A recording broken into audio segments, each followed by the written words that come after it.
Okay, so in this video, we're gonna go over how you can get numbers like this for your songs with a small budget, since we're all independent artists and we can't be spending a ton of money, but this is how you slowly and steadily grow an audience.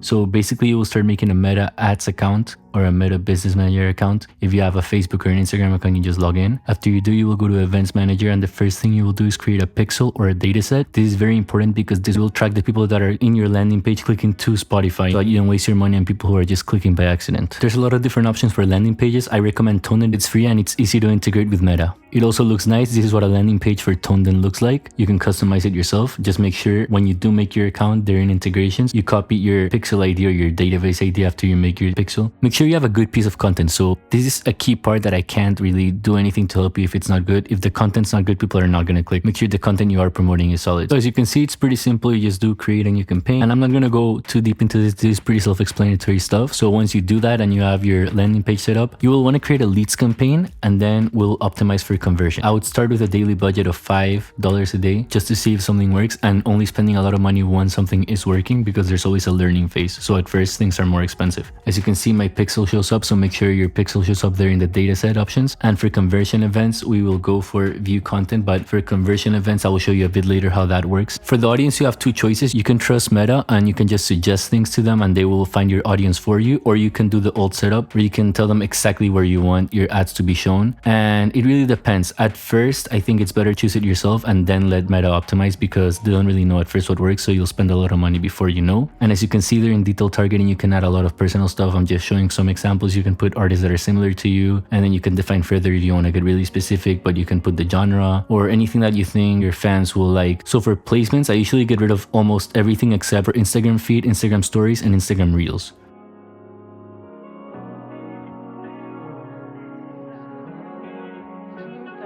After that's all set up, you'll want to go to set up the creative, upload the creative, but you can also select an existing post on Instagram. So if you posted a reel, you can just select that one.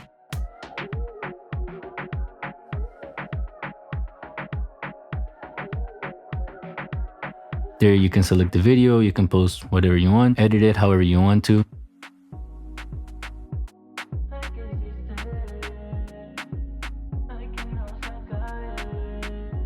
As you can see there, that's the option of existing post. I'm gonna launch a campaign for a song that's 2 years old, because you can launch a campaign for any song no matter how old it is. You can always try to get it some streams a bit later. So there you will copy the link of the landing page you created.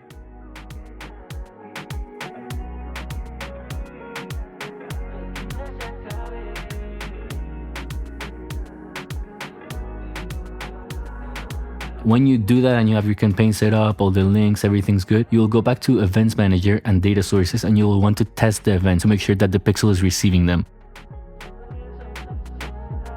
So there you would go into the landing page. Normally there's a little menu that would pop up there in the top left, but it didn't this time. But just make sure that when you are clicking stuff, just go back into that page and make sure that it's processing. So as you can see there, processing me clicking on Spotify. So that's what we want. That way we can avoid bots and we can get actual fans.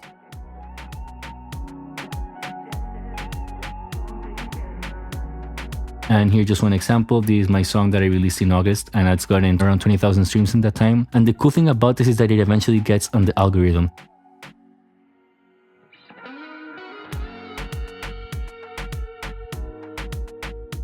Here's my most successful song with around 390,000 streams. And you can see a lot of those come from radio, algorithmic playlists, mixes. So once you do promote, you will eventually tell the algorithm who to recommend your music to, and you will get a lot of organic growth as well.